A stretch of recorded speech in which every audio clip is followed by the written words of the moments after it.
I'm going to pass out here at the beginning a map, and I'll just pass it here, and if you could just pass it back, because there's going to be a lot of different villages and towns that I'll be alluding to, and it might be useful to be able to look at the map and refer to them. I made about 25. I think that's about what we are, so I think we should be fine there. I might note that one of the towns I'll mention, one of the important towns, Kona, does not appear, but it's right by Mopti, about 30 kilometers from Mopti. And that was a very central town in the conflict in Mali, because that was where the taking of Kona was what Operation Serval on behalf of the French launched in order to bring an end to this jihad in northern Mali, which I'll be discussing. Okay, so allow me to begin. My talk will go about 40 minutes or so, then we can have a discussion. I've got an image here on the board of Iyad Ag Ghali. The name of my talk is The Jihad of Iyad Ag Ghali. This is a picture of him, and from time to time I'll show you pictures of other figures that I'll be mentioning in the talk. Okay, so let me begin. My talk will focus on the Republic of Mali and the Tuareg jihadist Iyad Ag Ghali.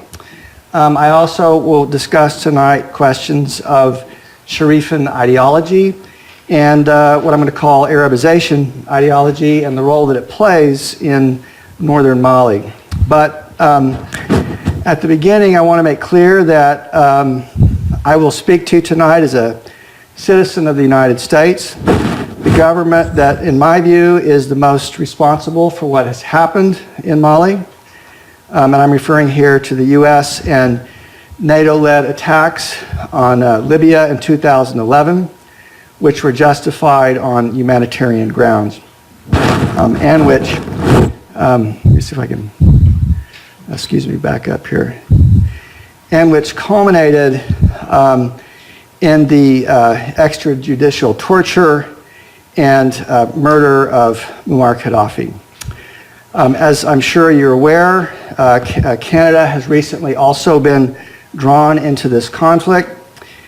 And, it was during the Obama administration which occurred during Hillary Clinton's tenure as Secretary of State, that the unilateral aggression on Libya was launched with the support, of course, of NATO. And as I'm going to be suggesting tonight, that the implosion that we've seen in Mali is in effect a result, in some sense a direct result of what happened in Libya. There are many reasons why this is so. The jihadists who declared the independent state of Azawad did so after they were expelled from Libya, where they were no longer welcome after serving in Gaddafi's militias. And after U.S. and NATO-led airstrikes that killed Gaddafi, Tuareg and Arab rebels poured into northern Mali from Libya, armed with Libyan weapons that now flowed into the Sahara.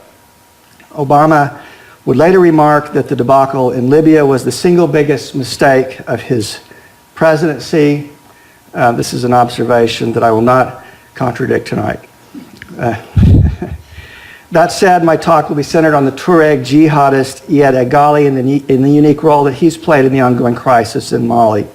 I'd like to present you with a few facts about Ag Ghali's life to consider, and then offer a few reflections about what I believe is to be an appropriate response to Ag Ghali's jihad. First, I would observe that Ag Ghali is best construed as an Arabized Tuareg, or as was Gaddafi himself, he is an Arabized Berber. He was born in 1954 into a so-called noble family of the Ifagas clan in the Kidal region of northern Mali. You can see that on your map. To be a member of the nobility in Northwest Africa means to be a blood descendant of the Prophet Muhammad with an established family genealogy. Those who make such claims are called Sharifs. As such, they enjoy a higher social, political, and economic status than those who are unable to make similar blood claims. In the case of the Tuareg, they have long been a slaveholding society, and they continue to enslave a black African ethnic group called the Bella. It should be clear, however, that the Sharifan status in the Sahel is not a matter of phenotype, but of blood genealogy. Many Tuareg do not claim noble status, and there are plenty of ostensibly black people in the region who do claim noble status, for instance, the Pul Sharifs. When I use the word Pul tonight, in English scholarship, the word Pul often appears as Fulani. They're the same, they're interchangeable terms. They're the so-called black Arabs of the Sahel. In 1963, when Ag Ghali was 10 years old, his father was killed by a Tuareg successionist in one of the early rebellions against the Republic of Mali. At that time, Ag Ghali's father had enlisted in Mali's army and was a supporter of the Republic of Mali. In fact, Ag Ghali's father ended up giving his life to the Republic of Mali. His son Iyad would choose a very different path. When Ag Ghali was in his early 20s, he left Mali and migrated to Libya in the midst of a drought that caused massive death and destruction among the Tuareg. Ag Ghali made his way on foot into Libya, where he lived by his wits for about 2 years before he underwent military training at one of the desert bases that had been established by Gaddafi in the Libyan Sahara. Many Tuareg men like Ag Ghali received extensive military training with Gaddafi's army in hopes of returning to Mali to launch yet another Tuareg rebellion against the Republic of Mali. This probably means that at some point during his life, his early years that is, Ag Ghali made a conscious decision to reject the pro-Malian nationalism of his father and side with the same rebels who killed his father. The main aspirations of Tuareg like Ag Ghali, who trained with Gaddafi's militias, was to found an independent state in northern Mali, a state that they called Azawad. Let me back up just 1 minute. You can see there on the map the northern part of Mali. This is the part that they traditionally called Azawad and called it when they declared an independent state. Gaddafi exploited the nationalist aspirations of the Tuareg rebels to his own benefit, relying on the young men whom he trained in the desert to conduct covert military operations for him, as they suited his changing political purposes. Even as Gaddafi fomented the desire of the Malian Tuareg for autonomy, he also supported the Republic of Mali in his political rhetoric. I mean the largely black Bamako government in the south, as well as provided millions in funding for Mali's economic development. In other words, Gaddafi supported the Tuareg against the Republic of Mali, and he supported the Republic of Mali against the Tuareg. For this reason, the Tuareg who joined his militias gradually lost faith in him and the promises he'd made them. Many continued to fight on Gaddafi's behalf, but they did so because it served their own needs and not because they believed that he would in any way keep his promises to them. During this time that he had enlisted in Gaddafi's militias in Libya, Ag Ghali was dispatched to Lebanon. This happened in 1982. At that time, Ag Ghali fought alongside the PLO, or the Palestinian Liberation Organization, in an attempt to fend off the ill-fated Israeli invasion led by Ariel Sharon. Yasser Arafat and the PLO would later relocate to Tripoli at Gaddafi's invitation after the Israeli army drove the PLO out of Lebanon. It was in Lebanon where Ag Ghali gained his first significant combat experience. Later, he went on to fight in military conflicts in Chad and elsewhere in the Sahara, all on Gaddafi's behalf. During this period in his life, Ag Ghali has been described as a chain-smoking and whiskey-drinking libertine, a man who loved to party. He also loved Tuareg music and poetry. In fact, Ag Ghali wrote lyrics for the popular musical ensemble, the Tuareg musical ensemble called Tanarwin, which you can find their music on Amazon Prime. After his music to Mali, he returned to organize the festivals in the desert that brought together Sahelian musical luminaries like Ali Farka Touré, Habib Koyite, Diabate Toumani, along with Western musicians like Robert Plant, Bono, and even Jimmy Buffett. It was Iyad Ag Ghali who provided armed security for the festivals in the desert, thereby ensuring that no Western tourists would come to harm. All of this happened after Ag Ghali's return to Mali as a military veteran who trained in Libya. At the time of his homecoming in the early 1990s, Ag Ghali led his first Tuareg rebellion against the Republic of Mali when he and his followers attacked military installations in the north. But Ag Ghali's first rebellion against the Republic of Mali was short-lived.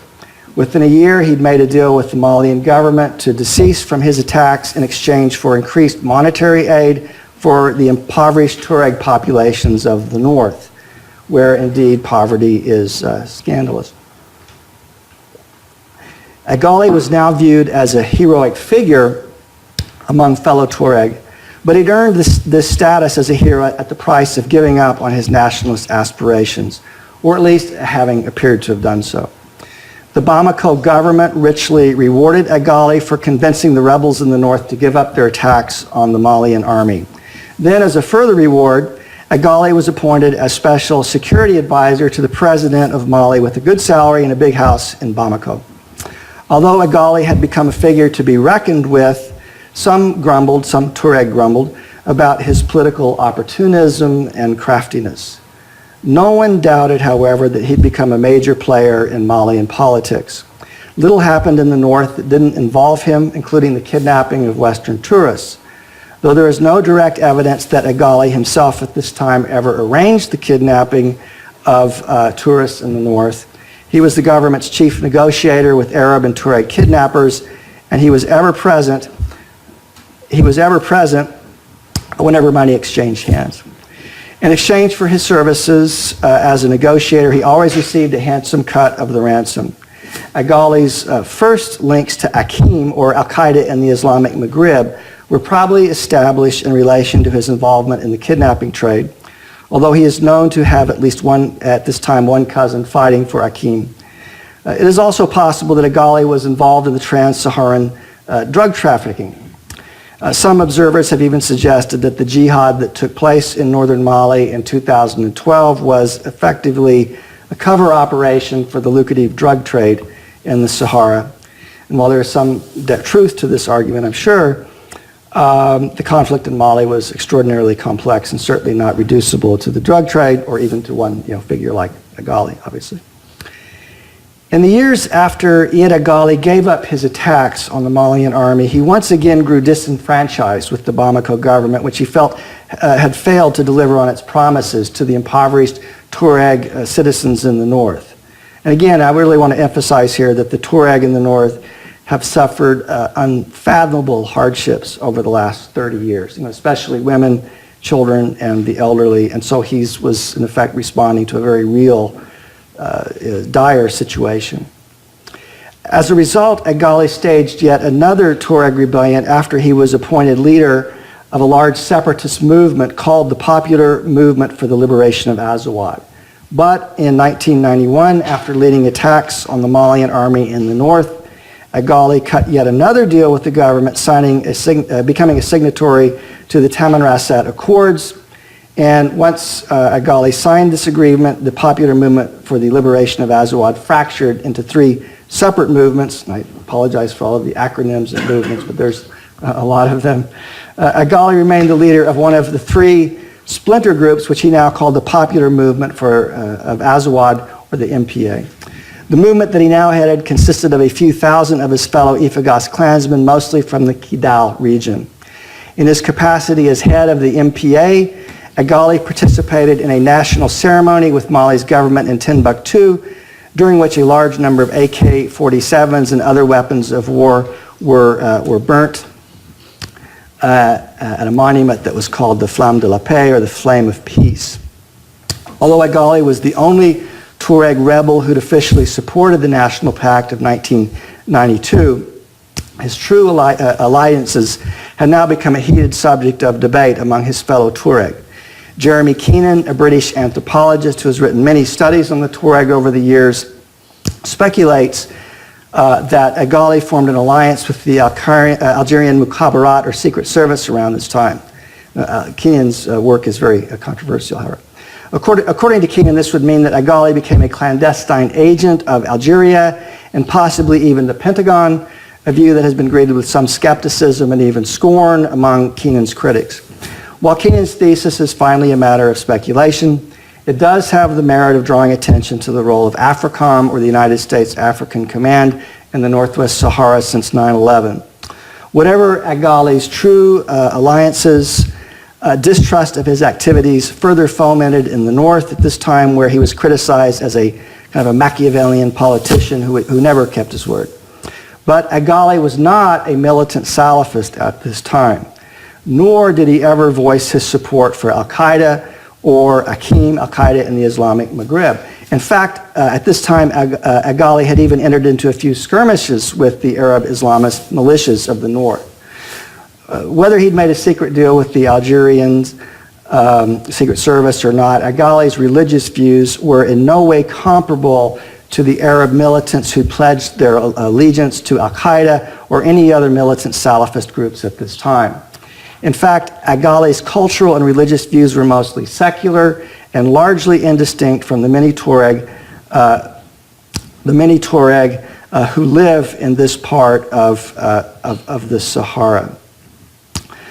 And those who later formed what's called the MNLA, or the Movement for the National Liberation of Azawad. Now, this was a secular Tuareg movement that also was seeking independence, but was not interested in any way in the Islamist, Salafist politics of al-Qaeda. Throughout their long history prior to this conflict, the Tuareg have not embraced militant Salafism or even peaceful varieties of Salafist ideology. Like most ethnic groups in Mali, the Tuareg are Muslim for the most part, but they have practiced a form of Islam that is distinctly Tuareg, or that has been, Africanized in its own way. Most Muslims in West Africa belong to Sufi orders like the Qadriya, the Tijaniyya, and the Mordiya. However, all these popular Sufi orders are rejected by Salafist and Wahhabi militants as heretical. To put it in historical perspective, Tuareg Muslims were influenced by the Maliki Sunni tradition after its introduction in the 16th century, but they have practiced Sufism in this part of Africa from as early as the 8th century. In other words, the Tuareg have practiced their own distinct articulation of Islam that syncretizes ancient Tuareg beliefs with both Sufism and Sunni Islam. Some Tuaregs have even rejected Islam and have historically enjoyed the liberty to do so because they perceive it as a form of Arab imperialism. Ag Ghali's case is unique because in 2002, he is believed to have undergone a conversion experience after he came into contact with Pakistani missionaries in northern Mali from a sect known as the Tablighi Jama'at. And fundamentalism is a term obviously I'm borrowing from Protestant Christianity, but it's not altogether inaccurate in this context because it does tend to emphasize the text-based perspective of these particular Salafists and their desire to sort of return to the early centuries of the prophetic era of Prophet Muhammad. While the members of the Tablighi Jama'at are not overtly militant, those who belong to it indeed promote literalist readings of the Quran and Hadith, as well as an extremely simple lifestyle. To say that the Tablighi Jama'at is not a militant sect, however, may be misleading, since quietist forms of Salafism in this part of Africa are often merely Salafisms that don't believe that the conditions are yet ripe for militant action. The Tablighi Jama'at are not Wahhabi Muslims, but they share the reformist views of the Wahhabiyya that Sufism is sheer heresy, especially as it is practiced in Northwest Africa. And they believe that Sufism should be eradicated in all its guises. In Mali, they have taught converts like Ag Ghali that dynamic Sufi Muslim leaders in the region like Al-Hajj Omar Tall, Sekou Amadou, Ahmad Bamba, and others are dangerous heretics, and that their religious teachings are never to be tolerated. For reasons that are widely debated, the so-called whiskey-drinking libertine Ag Ghali began to change his way of living after he became involved with the Pakistani missionaries in the region. And while some analysts have speculated that his affiliation with the Tablighi Jama'at may be yet another of his ruses, his overt actions over the last 16 years have made it increasingly difficult to refute the authenticity of his conversion. Ultimately, it may not matter what his true intentions are, for he has manifestly behaved as a militant Salafist for a long time now. In this early period of his religious evolution, Ag Ghali gave up drinking, smoking, and the blues. He fasted and he prayed on a regular basis and required his wife to take the veil and cloistered her from male society. In 2007, to the surprise of many, Ag Ghali then managed to get a political appointment as a special advisor to the Malian consulate in Jeddah, in Saudi Arabia. Many of his former friends remarked that he had by this time really and truly changed. In fact, he had already disassociated himself from his many friends who didn't share his hardline views. Ag Ghali remained in Saudi Arabia for about 3 years, but he was expelled in 2010 for his quote-unquote suspicious relations with Al-Qaeda. It was in Saudi Arabia where he was first steeped in the teachings of the Wahhabiyya, and at this time it is likely that he began to think of himself as an Islamic militant with a broader global agenda rather than a mere Tuareg nationalist. As I'm sure many of you are aware, Al-Qaeda is a particularly extreme and militant form of, or expression of the Wahhabi interpretation of Islam. Militants like Osama bin Laden, who first formed Al-Qaeda, were Wahhabiyya who'd become so extreme in their views that they were finally expelled from Saudi Arabia. Media accounts of the Wahhabiyya usually emphasize their fundamentalist views, but it is too seldom noted in Western media accounts that adherents to the Wahhabi faith also tend to be chauvinistic towards non-Arab Muslims, exhibiting an inordinate pride in their ethnic identity as Arabs.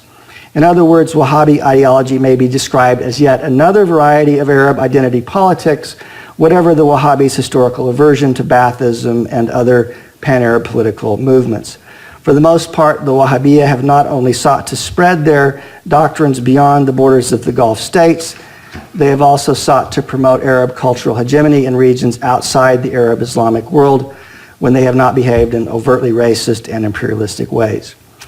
Why then would a Tuareg like Iyad Ag Ghali, who is not really an Arab and who had never been a Salafist and who did not hail from a culture that was even slightly receptive to the teachings of Salafism, be drawn to an extreme militant movements like Al-Qaeda, Aqim, ISIS, and so on? One answer to this question is that Ag Ghali never really thought of himself as a quote-unquote mere Tuareg. He always thought of himself as a Tuareg Sharif, or as a noble blood descendant of the Prophet Muhammad. Sharifan ideology is also a messianic ideology, and as such, it has always lent itself to inflated ego claims regarding one's imagined chosen status. In the West, the historical concept of blood nobility is typically associated with pre-capitalist aristocracies that existed in Europe prior to the Enlightenment, also during the Franco era in Spain and in other difficult moments in modern European history. However, it is not sufficiently recognized that to be a nobleman in the Islamic African context means that one is a Sharif with an established blood genealogy that extends back to the Prophet Muhammad and ultimately to the Prophet Abraham. In other words, Ag Ghali believes that he is an Arab as well as a Tuareg, and not only that, but an Arab who is endowed with the mystical blood of the prophets. Sharifan ideology is rightly described as an ideology in the sense coined by Marx. I mean, a form of false consciousness. Many imaginative genealogies have been cooked up in Mali throughout its long history, usually for political purposes. One of the most famous incidences of this phenomenon occurred some 200 years ago when the Messina Fulani reformer and Qadriya Sheikh Sekou Amadou issued the order that all known copies of the Tariq al-Fatash, a medieval Timbuktu chronicle from the Songhay dynasty of the Eskiyas, be rewritten so that it included the bogus prophecy that Sekou Amadou was the final chosen descendant of the Prophet Muhammad. Griot epics recounting the exploits of the Eskiya Muhammad and Sunjata Keita and others have also promoted the mythical notion that the founders of the Songhay and Mande dynasties enjoyed similar prestigious blood genealogies linking them to the Prophet Muhammad, the Prophet Abraham, and finally the first man, Adam. Hence, it was not only Ag Ghali's spiritual conversion to the doctrines of the Tablighi Jama'at that inclined him to embrace radical Salafism. It was also his belief in his own special status as a chosen Sharif or as an elected blood descendant of the Prophet Muhammad. In Ag Ghali's case, as true for other Ifugos blood nobles, his Sharifan ancestor is believed to have first migrated to the Kidal region from Morocco about 500 years ago. Ag Ghali's genealogical links to his Arab heritage, however tenuous they may be, underwrite his status as a blood nobleman whose family first came to Mali from Mecca, albeit Morocco. And nobility in this particular context means a man from a chosen bloodline as opposed to the ignoble Tuareg and the black Africans of the region like the Sorko, Bella, Songhay, Bozo, Dogon, Masi, and so on. One reason Ag Ghali played such an important role in the conflict in northern Mali was that he succeeded in turning himself into a kind of a harlequin figure who was able to move comfortably among both Arab Salafists from Algeria and Mali, especially those who belonged to Akim or Al-Qaeda in the Islamic Maghreb, and the more traditional Tuareg Muslims who'd formed the secular, or perhaps better called ecumenical movement called the MNLA, or the National Movement for the Liberation of Azawad. Not long after Gaddafi's murder in 2011, and following Ag Ghali's expulsion from Saudi Arabia, he returned to Bamako, still functioning as an advisor to Mali's president, although in a reduced capacity. In fear of yet another Tuareg uprising, President Amadou Toumani Touré sent Ag Ghali to the north to negotiate with the Tuareg on the Malian government's behalf. But when he arrived in Kidal, Ag Ghali decided to throw in his hat with the Tuareg rebels, seeking to convince them that they should appoint him as leader of their new uprising. By now, however, the more secular Tuareg in the north were fed up with Ag Ghali and his turncoat antics. They distrusted him because he'd come to them as the president of Mali's advisor, but more importantly, because of his conversion to a militant and Arabized form of Islam that they rejected and that they despised as a racist form of neo-imperialism. The Tuareg women of Kidal in particular made clear to Ag Ghali that they wanted nothing to do with this brand of Islam, which they believed to be degrading to women. In fact, traditional Tuareg society has long been one in which women played a powerful role. The MNLA would go on to stage their rebellion against the Republic of Mali, but without Ag Ghali at the helm. Unfortunately for the MNLA, things did not turn out as they had hoped. For Ag Ghali's response to their refusal to embrace him as their leader, which he believed to be his God-given right, inspired him to form a new militia, which he called the Ansar Dine, or the Defenders of the Faith. The militia that Ag Ghali formed included Tuareg men who shared his Salafist views, especially the goal of imposing Sharia throughout northern Mali. The Ansar Dine consisted of ethnic Tuareg men, although it also included Muslims who belonged to diverse ethnic groups including the Arab, Bella, Songhay, Pul, and so on. In effect, the Ansar Dine consisted of Muslims in the region who had converted to Salafism and now rejected all varieties of Sufism and other Africanized interpretations of the Islamic faith. Ag Ghali also affiliated his newly formed militia with Akim or Al-Qaeda in the Islamic Maghreb, which consisted of Arab men from Algeria, Mali, and elsewhere, but also some other ethnic groups, and Mojwa, or the Movement for Oneness and Jihad in West Africa, which was an ethnically diverse group of jihadists with a high concentration of black Muslims, and the burgeoning MNLF, or the Messina Liberation Front, a Pul Salafist movement in central Mali that was headed by Amadou Kufa. It's a picture of Kufa. Kufa and the Messina Liberation Front, with the support of Mojwa and the Ansar Dine, would later capture Kona, a town situated on the Niger River only a few kilometers from Mopti. This was the one that I said that doesn't appear on your map, but it's just a little north of Mopti up the Niger River. As an aside, again, it was the taking of Kona that led finally to the French military involvement in the region.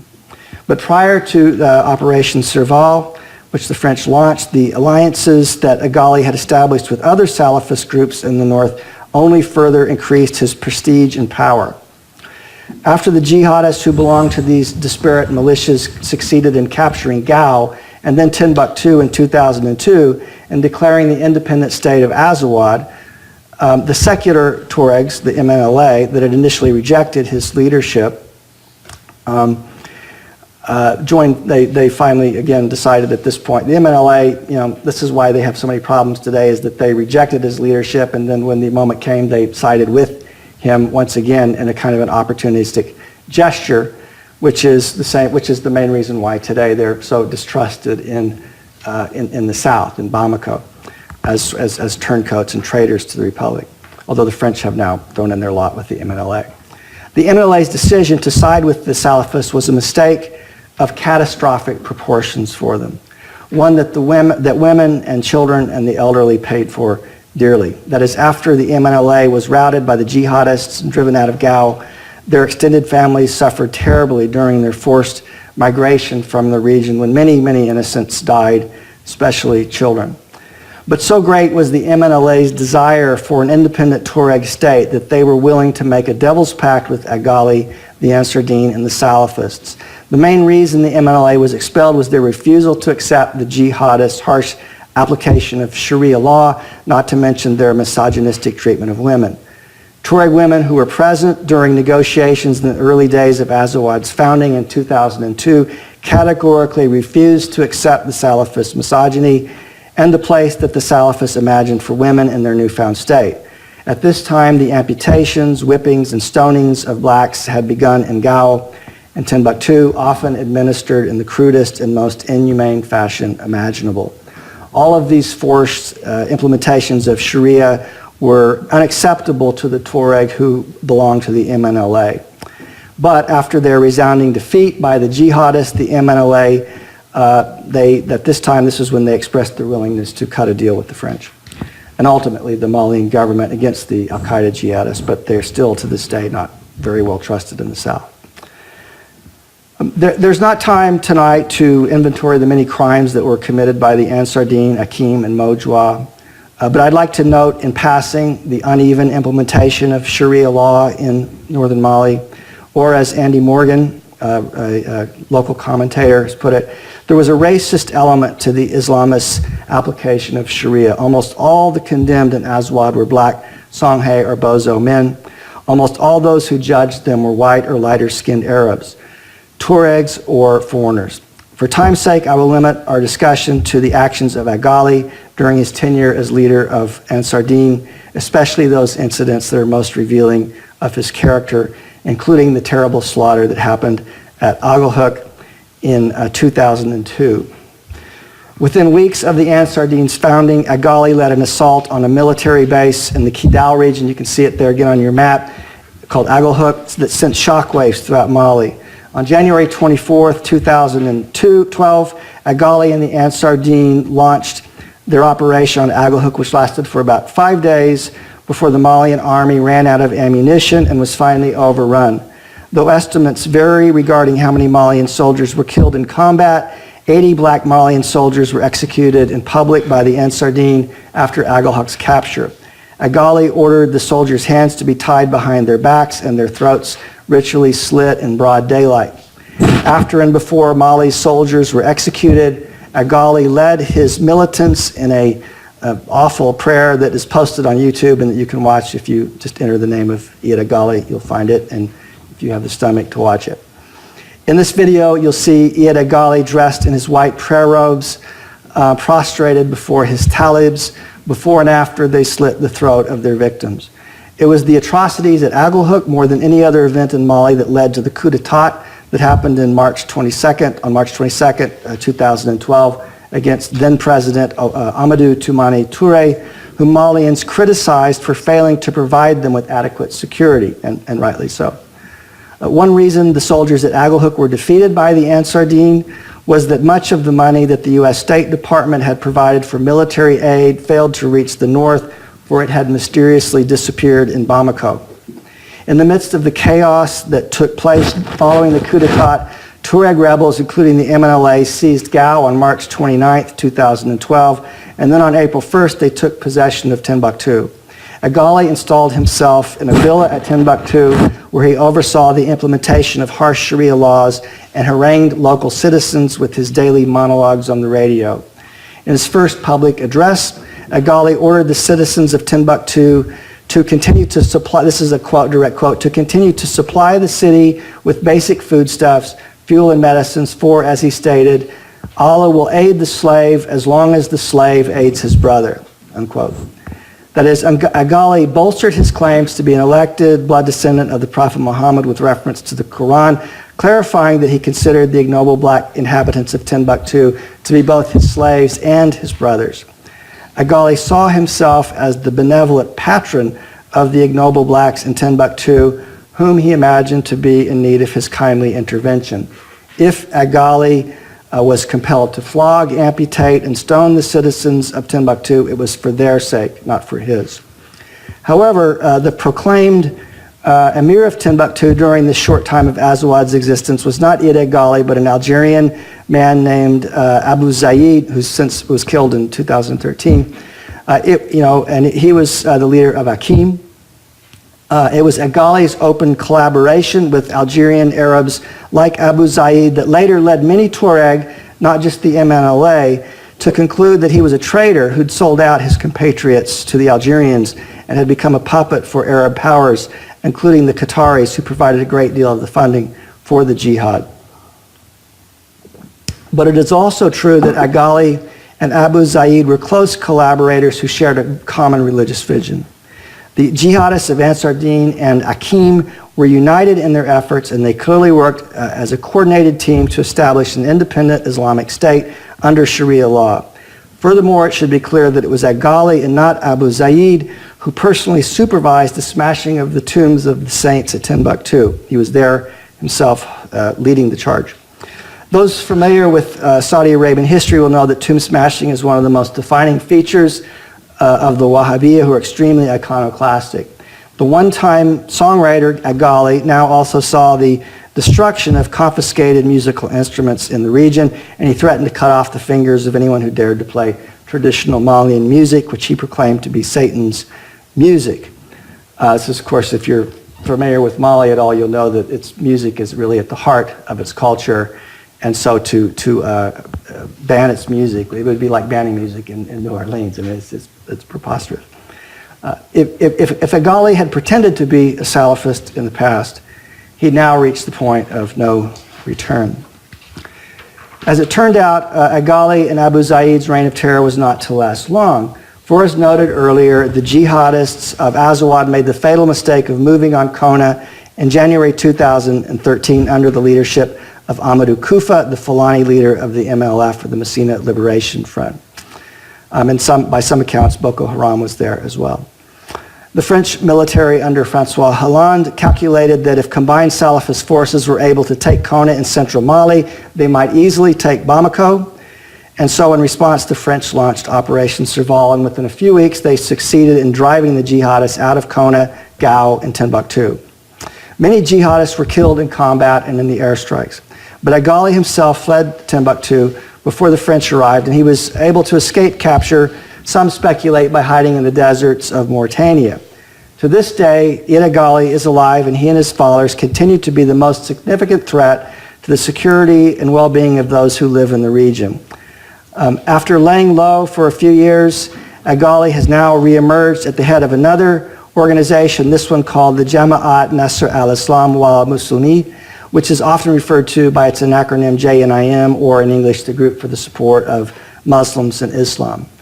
Ag Ghali's new organization brings together remaining Salafists in the region under a single banner, including the Ansar Dine, Akim, and the Messina Liberation Front.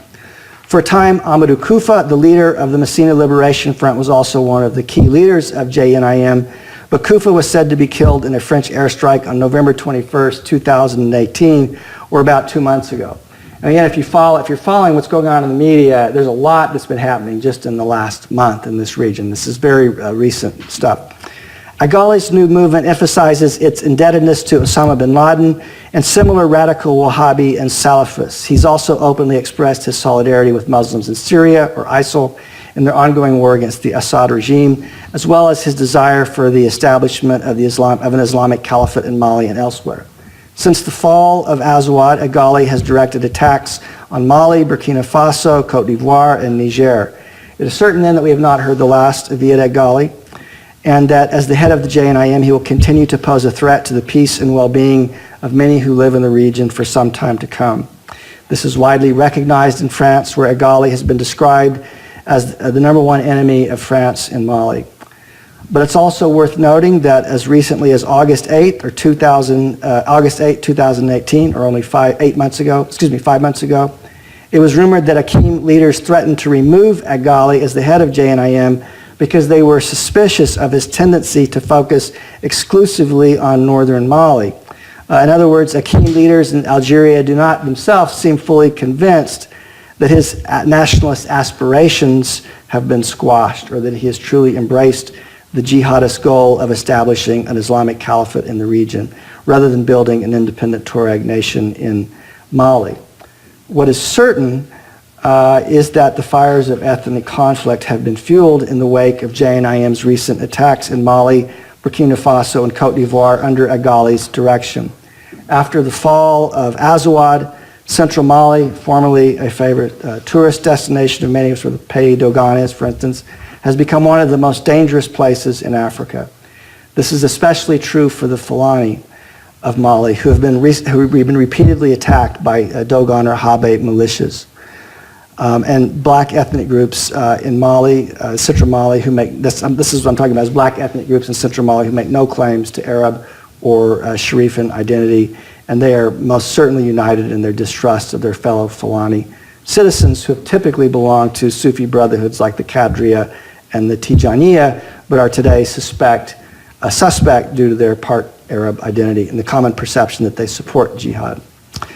On New Year's Day, just almost about a week ago, Dogon militias in central Mali wearing the traditional garb of the hunters, the Dogon hunters, attacked a Fulani village and killed about 37 people.